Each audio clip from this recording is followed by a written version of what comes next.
am so glad to be able to introduce you to Mr. Dan Jones. You may feel like you've known him already because he is on public TV.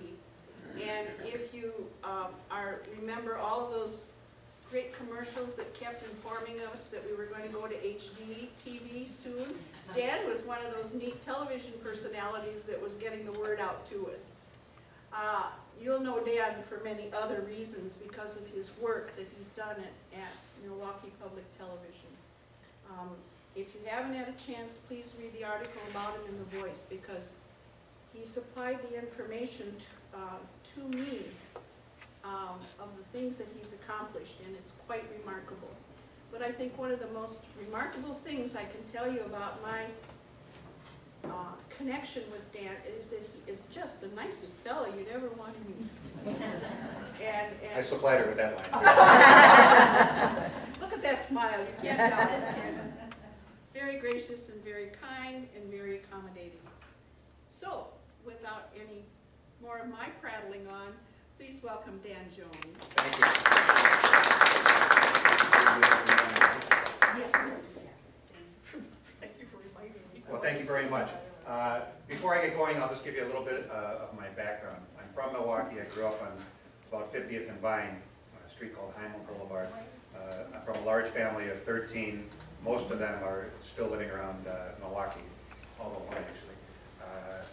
I went to St. Sebastian's grade school, Market High School, and then I went to school for a few years at UW-Madison, and then graduated from UW-Milwaukee with a degree in mass communication. I was one of those lucky ones, you hear all these high school students say, I don't know what I want to go into. I knew exactly what I wanted to do from the time I was in high school, and that was to be a news reporter. And so I got my first job. 50% of the time I spent as a cameraman, and 50% of the time as a news reporter at a TV station in La Crosse. So I went there for 1 year, and then I went to a station, because you can't start in a city the size of Milwaukee right out of school. You have to kind of go to a lower market and then move up. And then that's why you see a lot of turnover in Milwaukee too, because people want to go to bigger markets where they make more money and they really have no connection to Milwaukee. But all I wanted to do was work as a news reporter in Milwaukee. So I went to La Crosse, worked there for a year, and then I went to a station in Green Bay and spent 3 years in Green Bay as a reporter, as an anchorman. And then I got hired at Channel 6, and I spent about a decade at Channel 6 as a reporter and a weekend anchorman. And then one day, you know how TV stations have images that they want to project. And most of what I had done at Channel 6 was crime reporting. And I had just done a whole bunch of stuff regarding Jeffrey Dahmer. And they called me up into the office, and you're on a contract when you're on the air. And they said, Dan, we really want you to stick around, but starting next week, we're going to be the friendly station, a friend you can count on, and we want you to be friendlier on the air. And I thought, most of the stuff I do is murder and crime. And I started laughing, and the management was so incredibly upset that I laughed that they let me go right there. So I was kind of shocked. My wife was kind of shocked too, because she was pregnant. So I spent the next year as Mr. Mom, so my daughter was born shortly after that, and then I tried broadcast sales. It was interesting. I wanted to learn how it worked. I wasn't very good at it, but I just wanted to learn that side of the business. And then I got hired at Channel 10, public TV, and I didn't know much about public TV at all. It's two different environments, public TV and commercial TV. And the first thing that they asked me to do was a documentary, and I had never done a documentary. In commercial TV, in the news business, a long, in-depth story is about 3 minutes long.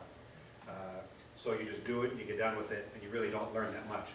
So they said, we'd like you to do a documentary on this neighborhood called the Lisbon Avenue neighborhood, which I was familiar with, and they said, there's a community effort to breathe new life in the neighborhood and save it before it goes down the tubes. Could you go out and do that story? So I went out and I spent my first summer in 1996 doing a story on Lisbon Avenue. And I'll play about 5 minutes excerpts from different things. So do me a favor, the language is a little rough for the first minute or so. Put up with that, and I'll have an interesting story after it's done.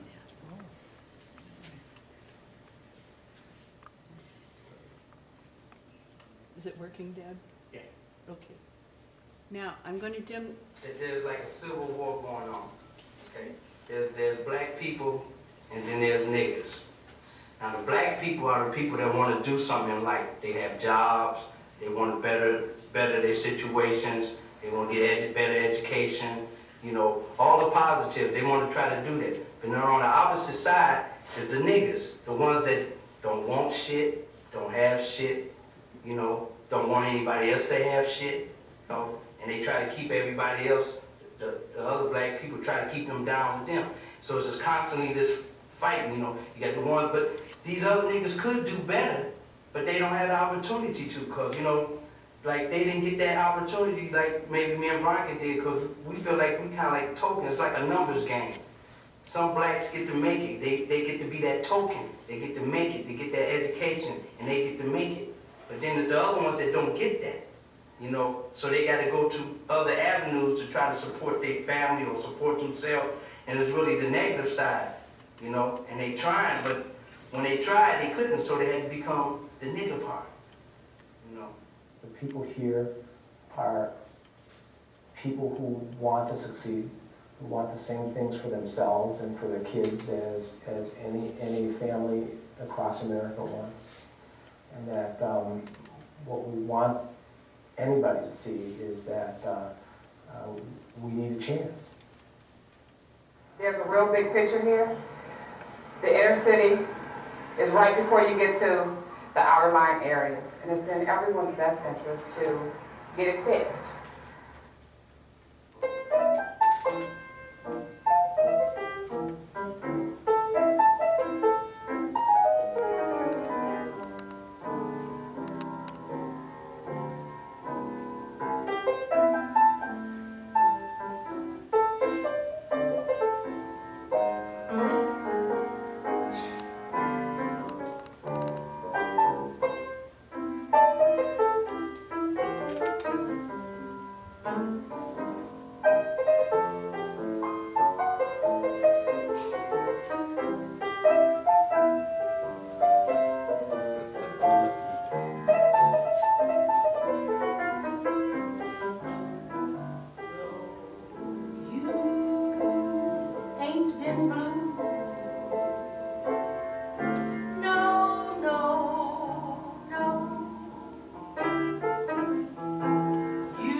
That feeling goes stealing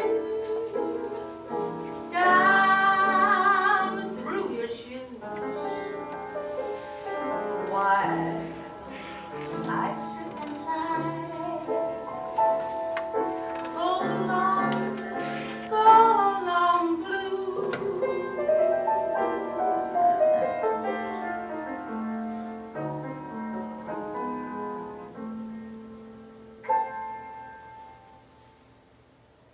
The Lisbon Avenue neighborhood is just a portion of Milwaukee's Central City. It's home to more than 16,000 people. The boundaries of this neighborhood are roughly 27th Street and Sherman Boulevard, from North Avenue to Valete Street on the south. It's about a 1 square mile area intersected by some major streets, including 35th and, of course, Lisbon Avenue. Even in its heyday, this was not a fancy neighborhood, but it was always blue-collar solid, home to many German immigrants and their descendants. Some of the main streets were popular shopping centers, and businesses thrived. Today, it is not Milwaukee's worst neighborhood. Yes, there are more dangerous, but it is certainly not the best. I've lived on 36th and Lloyd, I lived on 39th and Lloyd, and now I live on 41st and Lloyd. So I've been over here like 5 years in this neighborhood. What do you like about it? What don't you like about it? Well, I don't like all the violence. The population of Milwaukee may be declining, but more people live in this neighborhood now than at any time since 1975. And in that 20 years, the number of households living in poverty here has grown by more than 200%. It is mostly black with a growing Asian population. The neighborhood suffers from one of the highest homicide rates of any area in the city, and higher crime rates than the city as a whole in 10 of 11 crime categories.